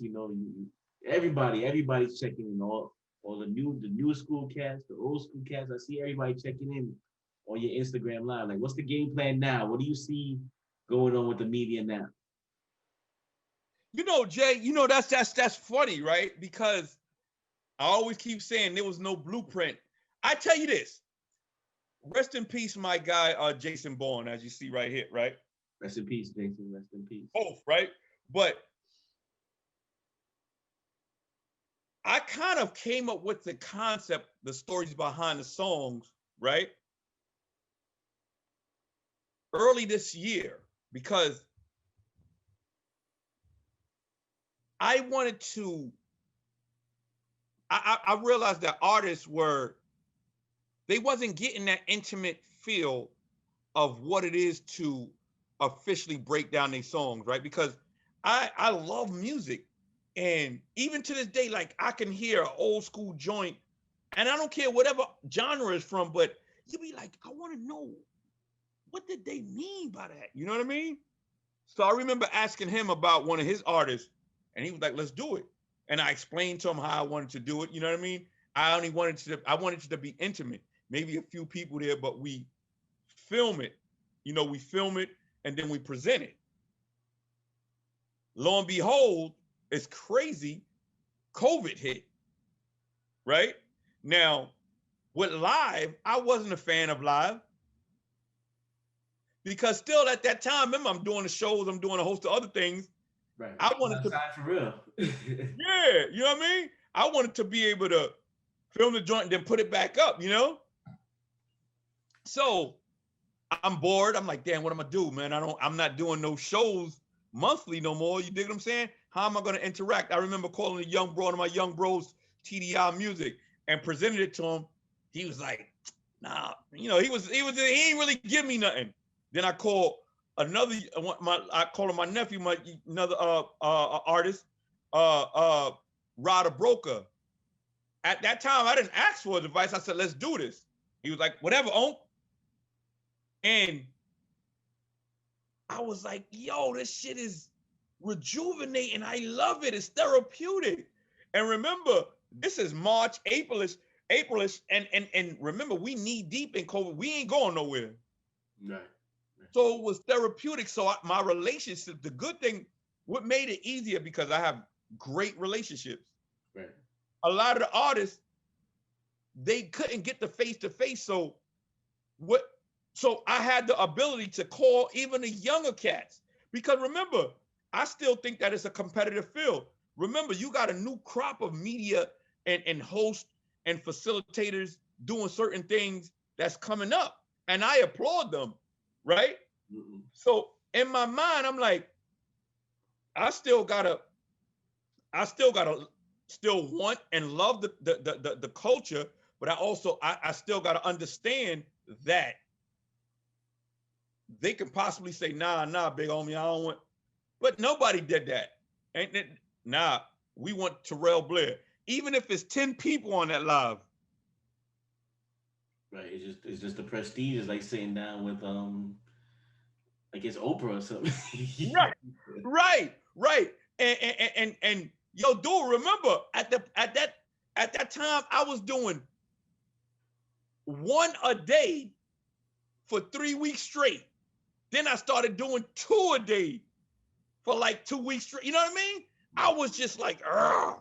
Then I fell back for a minute, and now I'm back on, and I'm just pacing myself. You dig what I'm saying? Because at the end of the day, you still gotta, I'm figuring out. I'm still, for me, quarantine did me a good deed, because it had you fall back and think about, okay, what are you officially gonna do? Where's your foundation? So I started building foundation with the website, revisiting YouTube, learning, the Google Analytics, certain things that you needed to do, you needed to do, but you was moving so fast. You dig what I'm saying? Right. Yeah. So like, even when you presented and you called me, I already had a game plan in place. You dig what I'm saying? Right. Yeah, definitely dope. Yeah, you call us facilitators. I like to call us mediaographers. Somebody that's involved in all elements of the media. We're not just camera people or editors or hosts, or we know how to play every position really. True story. You know what? Yeah, I use that as well. I use that title as well. You know what I mean? You're definitely a mediographer, definitely. Yeah. So I know you got a lot going on. I ain't gonna hold you too long. We can go to 7:30 if you got some more questions. Oh, we could chop it up all like all night, because we build, that's what a lot of thing I'm trying to restore to amongst the community is the building is like, like everybody's just like over there, and I don't see the camaraderie. So speaking of that, like, do you watch, who's some people that you would like to give light to, like, or some people throughout the years, like, I would ask, like, who's like your top 5, like, me excluding yourself, excluding myself, your top 5 like media, and it could be from the beginning, it could be nowadays. Like I'll give you like 1 or 2 so you can have an idea. I'll give you my whole top 5, and I'm gonna keep changing it because I want to keep showcasing different people. I don't want to just keep saying the same names over and over. Yeah, to me, you gotta put like Video Music Box is like the number 1 on the list. Is like, Video Box to me is like the forefather of the godfather of all of this. Like, did you, of course you had to be in tune Video Music Box at one point. Was that any type of inspiration for you Let me state this. Let me state this. Video Music Box is my ultimate. Why? Video Music Box was there when we were kids. Right. And Ralph McDaniels. So you got Video Music Box and you got Ralph McDaniels. Right. Right? Mm-hmm. Like, he is that. He is Video Music Box. Right. But he's the entity within itself. Right? Mm-hmm. So he can still come into an environment with the cameras and they be like, yo, Video Music Box is here. He still won't wait. Yeah, of course. Absolutely. They still doing anything to this day. Absolutely. You see what I'm saying? So my top, that's my top right there. You dig what I'm saying? Everybody, I'm gonna make everybody put, because you can't. There's no, like, I think the problem with a little bit of a problem with hip hop, not a little bit, but one of the problems with hip hop is that there's no hierarchy. Like, people try to be like, try to act like that ain't happening, and like you just came out of nowhere with whatever you're doing. But nah, definitely, Ralph, you gotta give him that. I think though, as a mediographer, right? You have to maintain consistency, right? Like, so even when I started doing a book, Book Bandits, right? People would try to figure out, well, are you bouncing around or what? I said no, because that the core of it is that everything is still video based.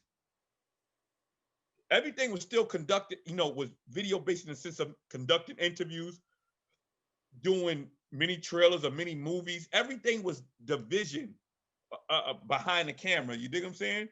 And I think the consistency with that is what is key. You know what I mean? So you look at a Video Music Box, they branched off into doing a slew of other different things, but you still know them for that. They'll still come to an event, host an event, sponsor the event, you know what I mean? Mm-hmm. But still may have their hands in a host of other different things, you dig? Right, definitely.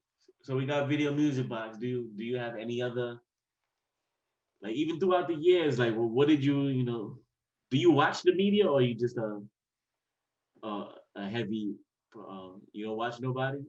Well, I'm gonna tell you this. Let me just state this, and I want to be real careful with I mean, like, watch somebody, like, oh, like. No. Listen to me. I'm gonna tell you this.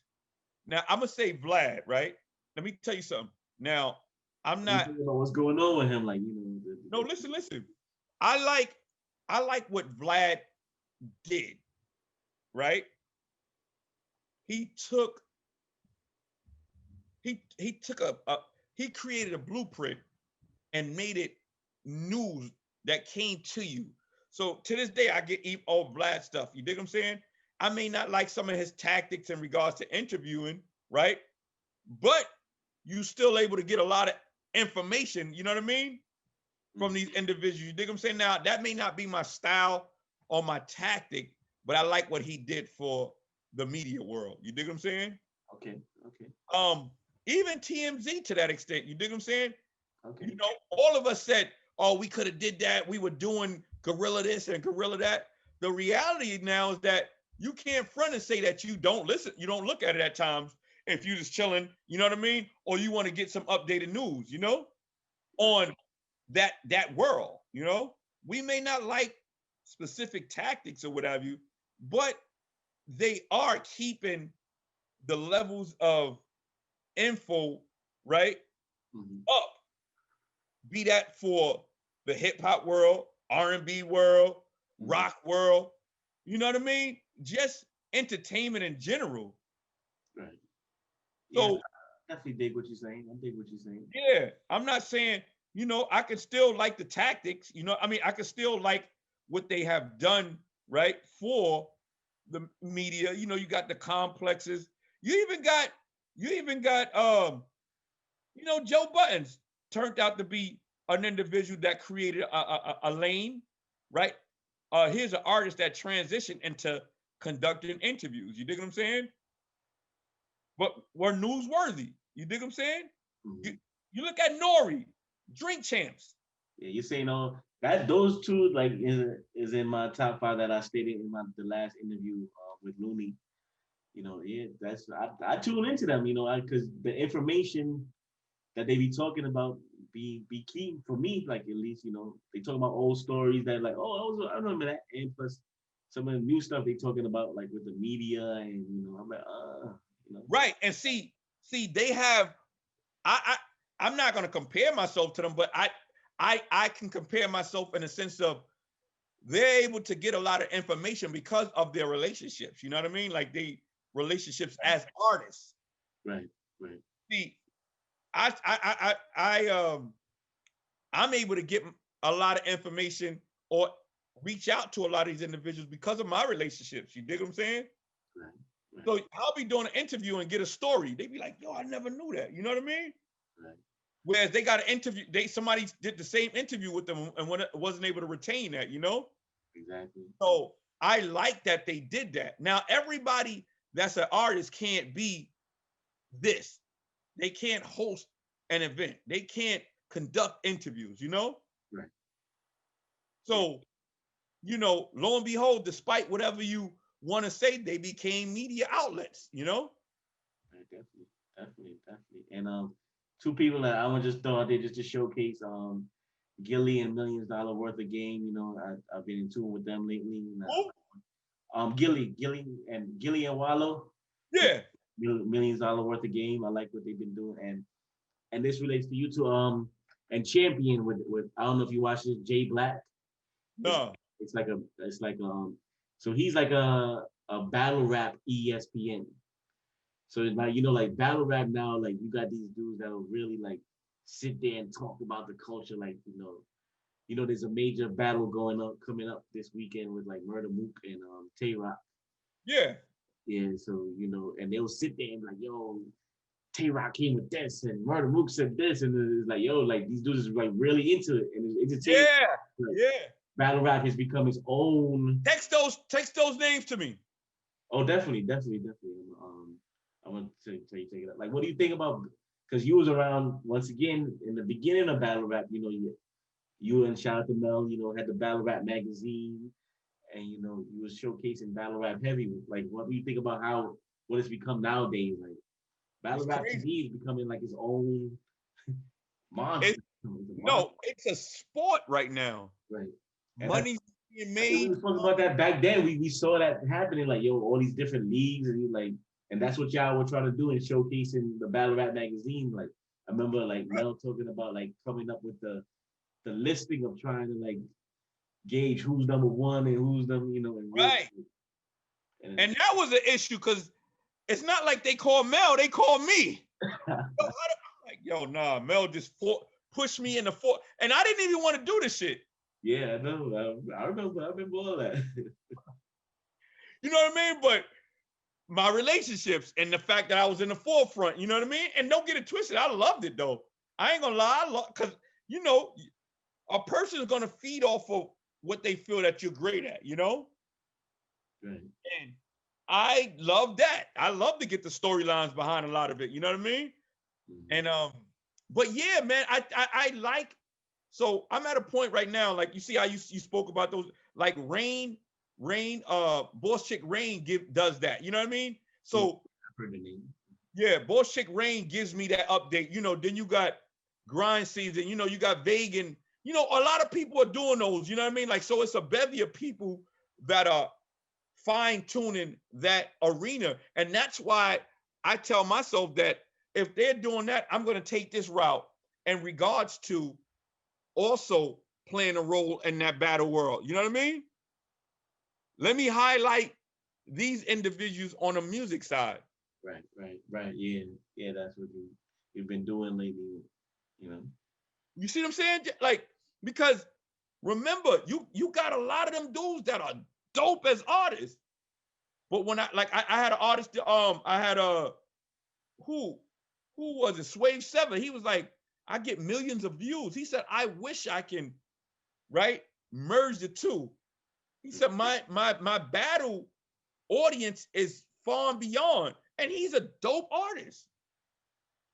Yeah, definitely. Shout out to Swave. I like Swave, and he's a mediographer now too, because I don't know, he got a podcast. Yes, right. So, but that's what I'm saying. So, you know, when we're interviewing these cats, you know, when I'm interviewing these cats, they love the play. What you want to talk? Oh, you don't want to talk about battle rap? You want to talk about this? Nah, I need that. So, you know, they run with that. You dig what I'm saying? Dope. And it's and so yeah, you know, with that being said, you know, you find your lane and you stick to your lane.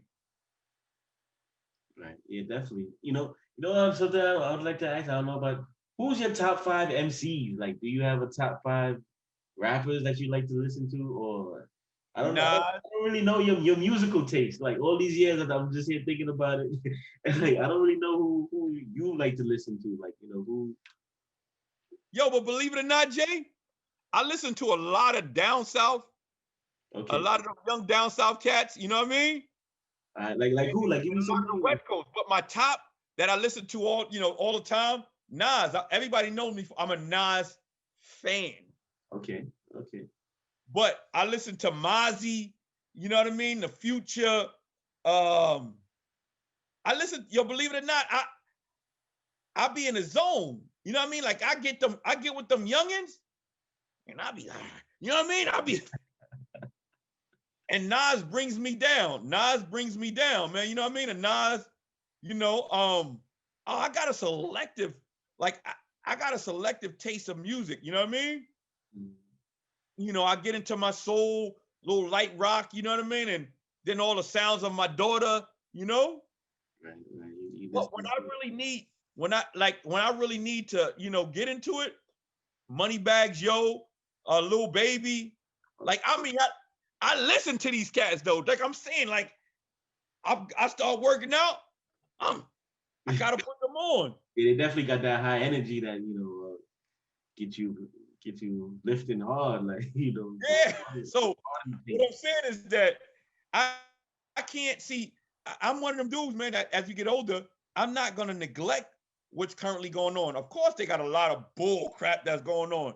But like I use as I say all the time, the 90s had a lot of bull crap. The mid 2000s had a lot of bull crap. Yeah, definitely. But I wouldn't be Terrell Blair if I remain one-dimensional. Right. Like you could catch my live one day, right? As you see, I had Granddaddy IU. Now the youngins, they like, yo, I never heard of him, but they tune in. Right. And that's the purpose of the live, is to broaden the person's fan base, you know, get into with your fan base and get into with, you know, that's right. Mm-hmm. And my numbers is good now. You know, I can do 100 plus 200, 400, you know what I mean? Like, at one time simultaneously, you know what I mean? But you gotta force you gotta love what you do, right? And respect your lane. You can't move because everybody else wants to get Rick Ross. I would love that, right? I can reach out and, you know, but I know that I could get an artist that is dope. Not taking away from Ross. That's my guy. I love him. You know what I mean? Like music wise, I love what he's doing for the culture. But then you can get the artist that sound is so crazy, lyrically, music wise, everything wise. You be like, oh my God, I need to, you know? And those are the chances that I like to take. And like I say, like tonight, when I get ready to go on this live, I'm gonna get on there and say, look, I'm not getting on here. And within the last week, a few of you sent me emails talking about your new single out. If your new single ain't hot to me, don't mess with it. Why? Right, but that's what I'm saying. You know, you get to a point where you want to dictate, and you kind of know me for that. I dictate direction. Right. I don't groove to what they grooving to. Right. Yeah, definitely. Because it goes back to the whole originality of hip hop. Like you want the exclusive. You don't want to fall in line and talk about everybody else. You're like, yo, nah, this is hot too. Like, yeah, that's good, but this is hot too. And then right. That brings you on our platform where you could know you're the one that bought that. Like, yo, I'm like, y'all ain't know about that until I told y'all. Right. And believe it or not, I don't even have to whisper nor shout that no more. People know. And they know that, listen, he'll deal with an indie before anything. You dig what I'm saying? Now, I'll get mainstream. I have no problems with getting the mainstream because I know where I'm going to go with it. You dig what I'm saying? But I know that there's a million indie artists, man. You know? Yeah, definitely. And speaking of artists, you're managing the artist now? Yes, Hattie Rax. Okay. I would have never thought that I would be managing an artist, but I think that with Hattie Rax, I'm not even gonna say think. With Hattie Rax is more of it's more like a big bro, like guidance type situation, right? Not and I won't even say that, but it's a two-way street. I learned from him and he learned from me. But I find that a lot of the young bros in this game sometimes just need direction from a big bro. You dig what I'm saying? And the big bro is not trying to dictate, right? I don't want to dictate. I want to enlighten. So we got a different type of relationship. Like, you know what I mean? It's like a life bond, you know? It's like a life coach, you know? Like, what do you think about managing right now? Like, how much different is it? Like, I know you didn't manage back then, but you was heavily involved in knowing the business of music artists always. So it's like, what's the difference now with that? Like, you know, what kind of, not of course giving away all your jewels, but like, what kind of advice do you give Hattie? Like, are you like that whole streaming aspect? Like, you know, because that's where it's at right now. Like, how do you maneuver through that? Well, first and foremost, once again, life coaching. You know, we got to understand that the artists sometimes need foundation. Purification of who you are. You know what I mean? As a man of color. You know what I mean? A Black Latin man or whatever. You dig what I'm saying?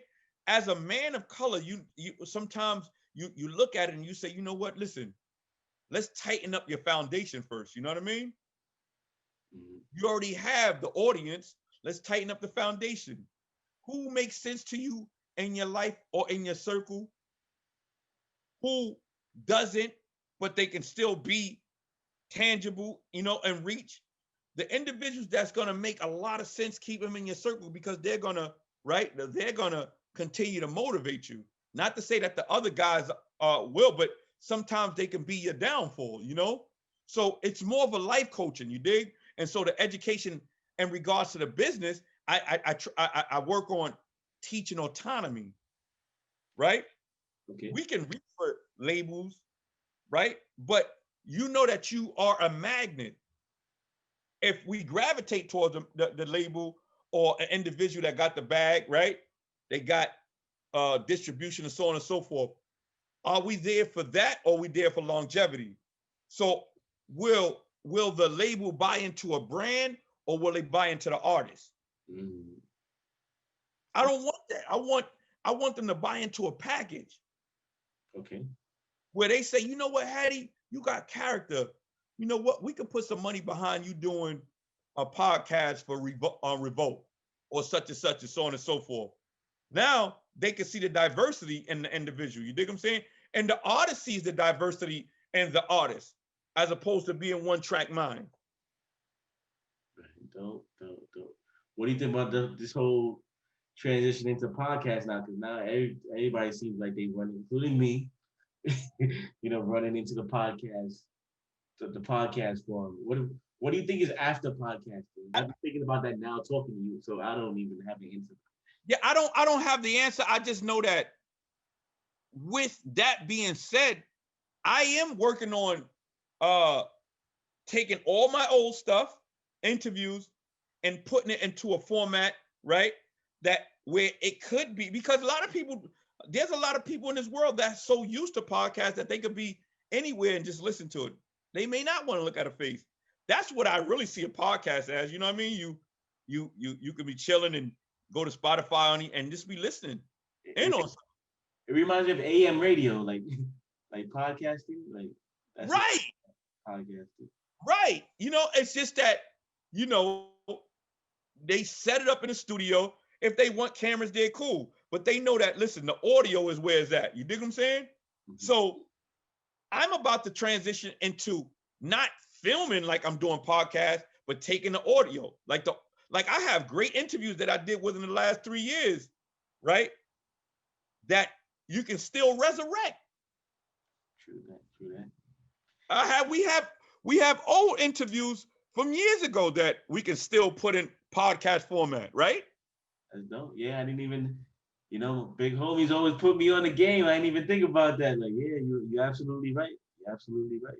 Right. So we have to step outside of what you think is the norm and look at what you currently have. So that's where I'm at with it. That's where the quarantine came in to have me fall back. Like, and I was thinking about this years ago, but I'm like, how do I please all markets? Like when I did the Spotify list, I don't know nothing. I still don't know nothing about it. You look at your Instagram right now, everybody, you know, they hitting me on, yo, I need to be on the next list. I'm telling them I don't even know how to do this shit, but I'm just doing it. Right. I'm getting ready to have a Spotify list IG. I mean, a IG live Spotify list joint. Motherfuckers is hitting me. I need to be on that. You create your own wave. Absolutely. Come on. That's what hip hop is all about, man. Yo, and that's content. Content game. Exactly. Content. This is where you feed YouTube. You feed podcasts. This interview, you put it on YouTube, right? The last one, right? The first one. Yeah. Now you look at Spotify, you look at all other things and look at the criteria. Yeah, definitely. That's gonna be the podcast. You know that I'm already working on that. Right. So I'm saying it, but I may need to get to you and say, what are you doing? You putting in an MP3 format? You know what I mean? Right. So you see, I can say that surfacely because I'm a visionary, but sometimes doing some of the things I can't do immediately because I now got to speak to the team to say, okay, I'll feed off a boom, you know, do, and I'm having fun with it. It's So definitely exciting. It's definitely exciting. Now listen, here's the thing. Now I'm getting ready to, I'm concept oriented. I'm working on doing a West Coast week, go back to the all female joint. You know what I mean? All Latin. These are, you gotta stay concept oriented in order to please a market, right? But also please and quench your thirst because these are things that you want to do. Right. And people you want to talk to and people that, you know, interest you. Which allows them to gravitate towards you. Right. Dope.